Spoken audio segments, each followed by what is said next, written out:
amendment mano miyo koro un kaka county assemblies autonomy maru nyalo tiyo gi pesa ukiun mok ni uchako lamo gavana pod ilamo gi ngecha Trevor pod ilamo gi ipana ngomo miyo samoro Jojo Omamba mabende samoro somo weche mag pesa osebedo e bunge e kanyo makro tam na maradek. I have a lot of experience even by the virtue ni asebedo kanyo. Okanyal bedo kata chair mar budget. Okanyal bedo a member. I am a senior member. To okanyal bedo gi responsibility e ot. Nikech samoro iwacho gimoro ma the governor or the executive okmor go kasiko ni ngene jatelo nitie kokun moro bedo kanyo matin koro jatelo ngene Omamba pingi. Koro Omamba ka pingi okonyal bedo gi responsibility. Tede dampo Omamba no gi rieko nego te. So he cannot kuro dong ni onyalo mana wacho gi, or you don't have a specific responsibility. To samoro okawachi ni jomomigo richo to me ni ngama the heart is willing to soul weak. Kuro okonyal kuro katano miye mana report e. Let me ask you. Being in a budget making process is a very tedious thing. To most of these counties, the budget committee they Kisumu they can report. Sometimes giduogo ko giwinjore ichak iluongo gi e ot moro ni biuru jatelo wacho ni karenango mok dang kel winjruok ni jomoko no dagi sign report mar budget ko kani iyudo ka samoro kata chair mar budget no pod hesitant signing nikech gik moko ok odhi kare ya dakika 30 Trevor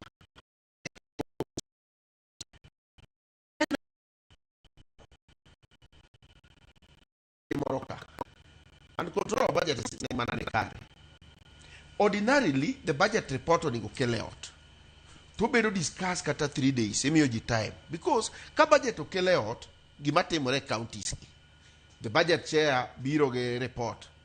Next order, the budget, the 2025-2026 budget allocation for Migori County.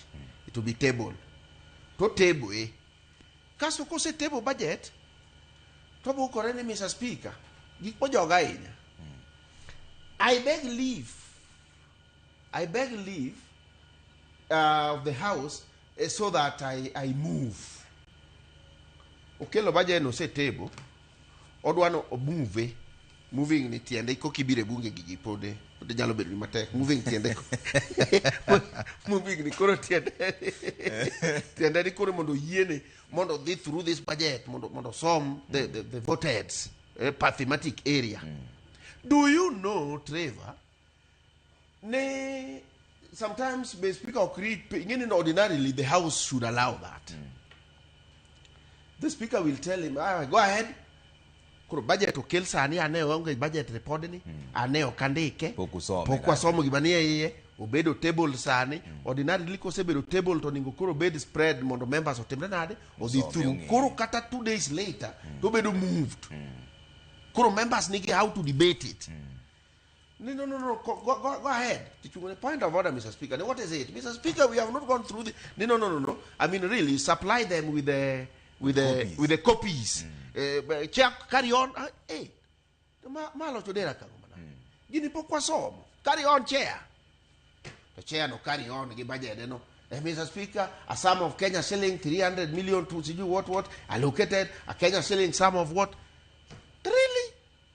No kusome kata. Oksome. Kasto budget ngano kelogide no kanyo. To ni koro we put the question. Hey. Then nitie gimilu na appropriation bill.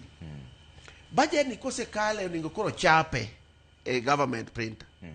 Right? Mondo voted ska obedi mondo ne.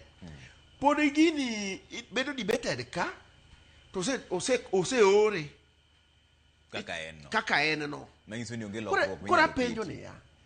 Inu nshua nade. Ne budget ni kaka na executive okele. Eka kodede mu se tere appropriation bill use loss. Do you know what happens? People break for lunch in the afternoon, appropriation bill is brought. I propose that a Kenya shilling be allocated for the agriculture for purposes. May as many as of you say aye. The country is saying nay, the ayes have it. Next. I mean, really. Mane kaka budget nikendo jidhi media okokanyo press conference. The budget for this financial year has been passed, and we expect the executive to follow. He expects the executive now to katanga mosomeno kipenjo dito. What was the allocation that was given to agriculture committee? I mean, sorry, agriculture department. He cannot even tell you. So, pode la moyawa governors again. Emomi yongama no the opingi. Mano during our time when the last term, sorry, when I was in the last term or even first term, the then chair budget would say, despite the pressure from the executive, they will tell the executive, we are now in control of the budget making process. Please wait until we hand over to you the final copy. Okay. And then we will go over it. So reliance on the executive and they